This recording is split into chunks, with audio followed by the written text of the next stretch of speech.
Le Da Fresh Morning, c'est 104.5 tonnes de bonne humeur. Tous les matins sur Urban FM.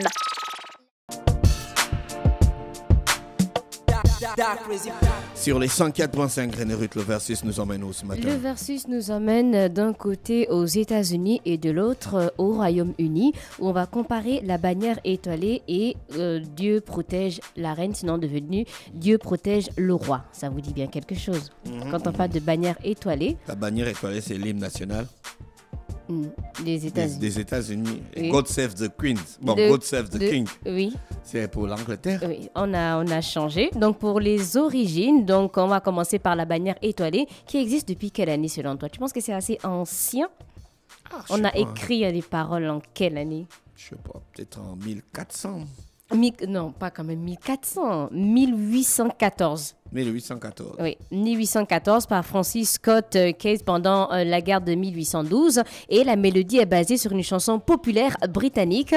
Et pour God Save the King, donc les origines exactes sont inconnues, mais la chanson est connue depuis le XVIIIe siècle et la musique est souvent attribuée à Thomas Arne en 1740, mais il a été imprimé en 1744 officiellement. En fait, dans la tradition britannique, il n'y a pas d'hymne national officiel et God Save the King s'est imposé. En fait, on avait d'abord God Save the Queen et on a maintenant God Save the King qui s'est imposé. Donc, c'est l'hymne du Royaume-Uni et l'un des deux hymnes de la Nouvelle-Zélande. Et il a également un statut officiel aussi dans de nombreux royaumes du Commonwealth, comme vous le savez, en tant qu'hymne royal. On a par exemple en Australie, on a aux Bahamas, on a en Papouasie-Nouvelle-Guinée. Papouasie. Nouvelle-Guinée. On a au Canada ou encore en Jamaïque. Et pour les paroles, comme je l'ai dit, la bannière étoilée, c'est Francis Scott Key. Donc, c'est un avocat et poète amateur après le bombardement du fort McHenry dans le port de Baltimore. Encore, qui a été bombardé par les navires anglais durant la guerre en 1812. Et pour les paroles donc, de God Save the King, comme on a dit, les origines exactes sont inconnues, mais vous connaissez bien. Pourquoi tu dis encore? Tu sais pourquoi Baltimore c'est une ville importante dans l'histoire des conflits américains? Pourquoi? Parce qu'elle est du côté de la côte est. C'est ça, non, Mosley? La côte est, donc entre l'Europe et les États-Unis, donc la traversée de l'Atlantique. Oui. Ouais. C'est normal. Juste ça. Je pensais qu'il y avait une autre raison. Donc, non, si tu viens de l'Europe et que tu veux rentrer dans les États-Unis, tu passes par le port de Baltimore. Oui. Et Baltimore est à côté aussi de Washington. Voilà, c'est dans le DMV. Ouais, parce qu'on m'avait dit une fois qu'il partait à Baltimore. Je dis, c'est pas lui, il m'a dit non, c'est pas très loin. Il habite en Virginie, vers Baltimore. C'est le DMV, c'est-à-dire tu as DC, Virginia et Maryland. Donc, Baltimore, c'est la capitale du Maryland. Donc, c'est une région avec... Là, c'est comme j'ai expliqué que non, je sors de chez moi en fin goudron, la Saint-Lumière. Non, on pouvait faire le Ovendo à Kanda. Non, moi c'est comme si je sortais de chez moi à Zarion. C'est comme si je sortais chez moi à fin de Grand Zarion. Je vais au Carrefour, chez Bertin. Et ensuite, je vais à la démocratie chez Orphée. Non, c'est pas. Avec le décès de la reine Elisabeth. Non, parce que René Ruth a dit encore Baltimore. En fait, encore Baltimore par rapport aussi. Tu m'as expliqué le matin que le gars qui a écrit l'hymne national. C'est lui qui. Francis Scott. Le pont qui est tombé portait son nom. Oui. Voilà. Donc.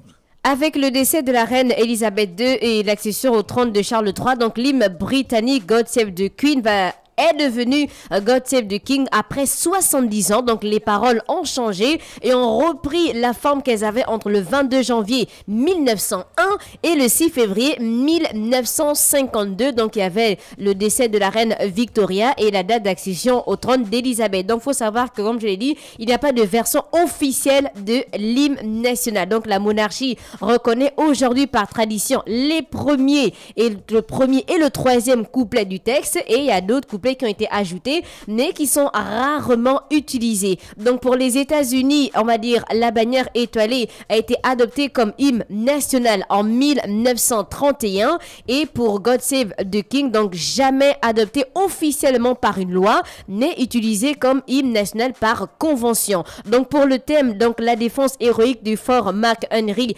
symbolisant la lutte et la victoire pour la liberté et l'indépendance, donc l'hymne célèbre la résilience et aussi la bravoure des Américains dans la défense de leur pays. Et d'un autre côté, pour l'hymne du côté de l'Angleterre, c'est une prière pour la longévité et la protection donc du monarque, symbolisant l'unité nationale et aussi la continuité de l'État. Donc pour l'usage, comme vous le savez, quand on chante l'hymne national, pour la bannière étoilée, on a par exemple joué lors des événements officiels, sportifs et célébrations nationales. On a par exemple au Super Bowl.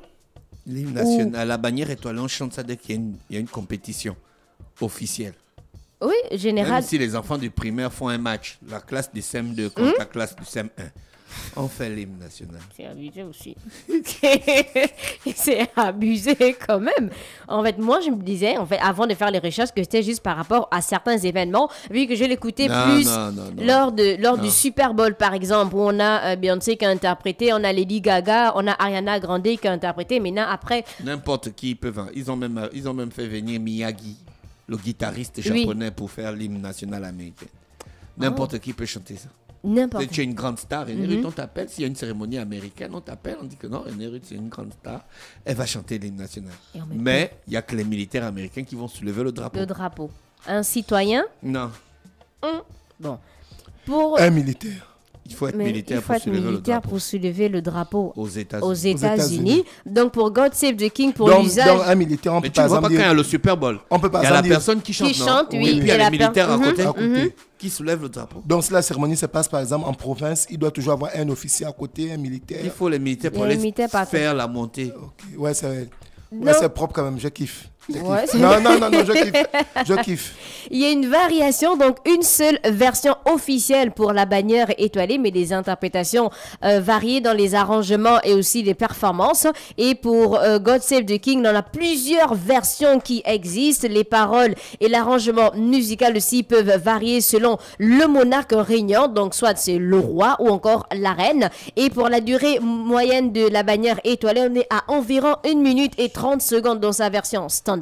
Et elle est souvent critiquée pour sa gamme vocale étendue et souvent difficile à chanter. Donc pour God Save the King, c'est une durée qui varie selon les arrangements. Donc les paroles aussi changent en fonction du genre du monarque, comme je dis, soit on a un roi, soit on a une reine. Et pour la réception et critique, donc la bannière étoilée reçoit à la fois des louanges pour son symbolisme patriotique et des critiques pour la complexité de sa mélodie et surtout de ses paroles. Et pour God Save the King, donc vu par certains comme un symbole de stabilité et d'unité, mais critiqué par d'autres pour son association avec ses valeurs monarchiques. Donc, vous connaissez aussi très bien les paroles. Donc, seulement dans God Save the King, on a que Dieu protège notre gracieux roi, longue vie à notre noble roi, que Dieu protège le roi. À chaque fois, on rend le victorieux. Donc, en fait, on fait l'éloge directement au monarque en place. Et c'était le versus du jour. On avait d'un côté God Save the King et d'un autre côté la bannière étoilée qui fait référence aussi au drapeau des États-Unis.